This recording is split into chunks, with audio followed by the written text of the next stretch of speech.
On va partir avec le début de mon histoire comme on devrait partir. J'étais un jeune flot. J'ai été élevé à Montréal.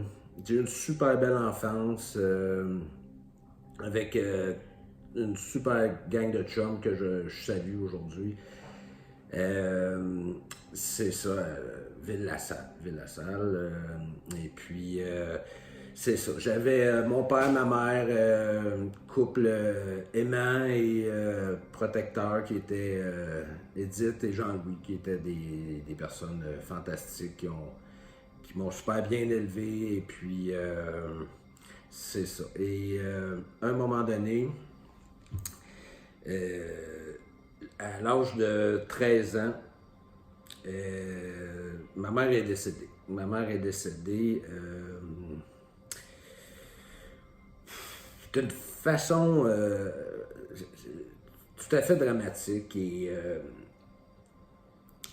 que moi m'a marqué énormément. Et je vais vous le raconter, vous jugerez par vous-même, des yeux d'un enfant de 13 ans. On était dans un petit village de Saint-Martin-de-Beauce, un soir de jour de l'an. Chez ma tante. Toute la parenté, on était, je vous dirais une bonne vingtaine de personnes dans une petite maison de campagne. Et puis, c'est ça s'apprêtait à être un souper de jour de l'an, tout ce qu'il y a de plus familial et sympathique, avec mon père, ma mère, mes tantes, mes cousins et toute la famille. Et on était assis dans le salon, comme toutes les familles québécoises avant un souper, les mononcles et tout jasaient. J'étais assis auprès de ma mère. Et puis, soudainement, ma mère avait une grippe, mal de gorge, comme on a tous eu. Et ma mère était infirmière. Toute sa vie. Et un défaut professionnel des infirmières, c'est que ça ne veut pas se faire soigner. Ça veut soigner tout le monde autour d'eux, mais il y aurait une double bronchite, pneumonie, et il prendrait des aspirines, là, tu sais. Mais c'est ça. Et c'est ça, ma mère toussait, une grippe, tu sais, on peut pas dire banal, là, parce que c'est ça. Et soudainement, ma mère, à côté de moi, a toussé assez violemment et soudainement s'est levée.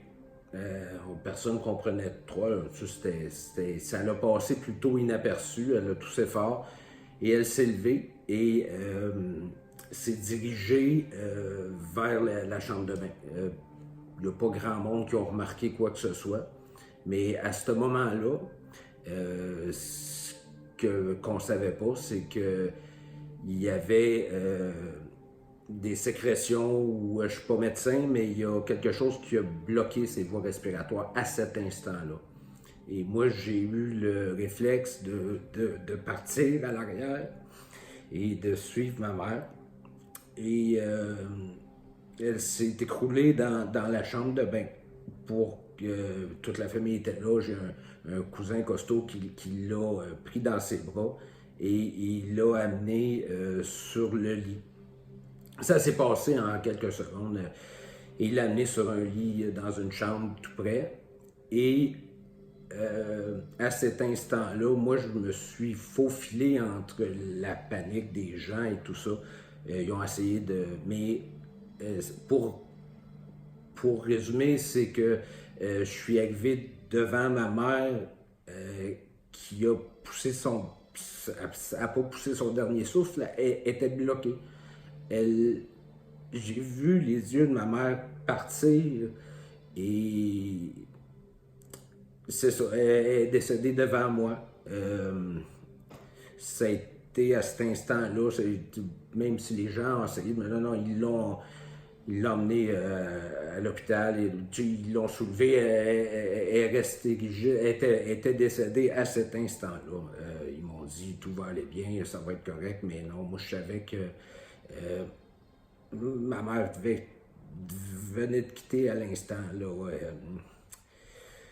C'est normal que ça ait été un immense choc. Pour moi, bon, ouais, c'est un choc, je suis pas médecin pour dire, là, mais moi, comment on pourrait dire, j'ai stallé 2 jours de temps, là, je dormais plus, j'étais comme pas, les gens me parlaient, mais j'étais comme, j'ai comme pas eu de réaction, j'ai figé, là, c'est comme peut-être un mécanisme de protection, ou appelez ça comme vous voudrez. Mais je savais très bien qu'elle était partie à l'instant où j'ai vu son regard, tu sais. Et c'est ça, ça a été comme vous comprendrez, assez dramatique, mais dans ma tête d'enfant, il s'est passé un déclenchement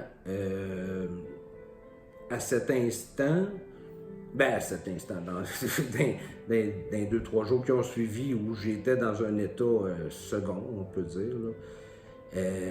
J'ai demandé du fond de mon cœur à avoir la réponse. C'est une simple question, mais j'ai demandé le plus formellement et le plus profondément dans mon cœur d'avoir la réponse où était partie ma mère, puis s'il y avait, qu'elle n'était pas partie en vain, que ça n'avait pas juste arrêté là, inutilement, banalement, comme ça, paf, 40 quelques années, ça n'avait pas de bon sens dans ma tête, puis je me suis dit, j'ai demandé à l'univers, j'ai dit, regarde, vous ne pouvez pas m'enlever ma mère comme ça sans me donner des réponses. Et c'est ça. Par la suite, vous comprendrez que j'ai été un jeune qui a cherché. Je me suis cherché, j'ai cherché partout où j'ai pu, dans le bouddhisme, dans l'hindouisme, dans tout ce qui pouvait m'amener des réponses à ce qui s'était passé à cet instant-là. Puis pourquoi, puis comment. Puis vous comprendrez que c'est dans le bouddhisme ou dans l'hindouisme, c'est tellement loin de nos cultures que oui, j'ai eu certaines explications, mais dans la religion catholique aussi, mais c'est pas écrit plein de même, là. C'est pas nulle part, on te marque, on a une âme qui survit après, que, tu sais, la réponse que je voulais clairement, puis c'est beau de le lire, de le voir, mais je voulais en être sûr. Puis je vous dirais qu'aujourd'hui, avec les événements que je vais vous raconter, tous ces gens-là dans ma vie étaient là pour amener à la réponse de cette question-là, puis que c'est pour ça que je dois vous communiquer ce que tous ces gens-là ont fait pour m'amener ma réponse d'enfant. Et puis, j'espère que je vais pouvoir aider, inspirer des gens, de rassurer des gens, d'apaiser des gens, qu'on ne meurt pas en vain, puis qu'on a une âme. Puis maintenant, à cette époque, j'en avais aucune idée. J'étais complètement dégoûté, comme on l'est tous, parce qu'il n'y a comme pas de manuel d'instruction dans cette affaire-là, là. On voit les gens autour de nous partir, on sait qu'on va partir aussi. Dans nos sociétés aujourd'hui, on a mis la religion de côté beaucoup. Et puis, il n'y a comme plus vraiment de manuel de comment vivre, comment partir, qu'est-ce que c'est la mort, l'âme, l'esprit. Il n'y a pas de manuel clair là, pour. En tout cas, moi, j'ai eu bien la misère à en trouver, là. Mais c'est pour ça que vous allez voir au courant de mon histoire. Cette réponse-là m'a été apportée.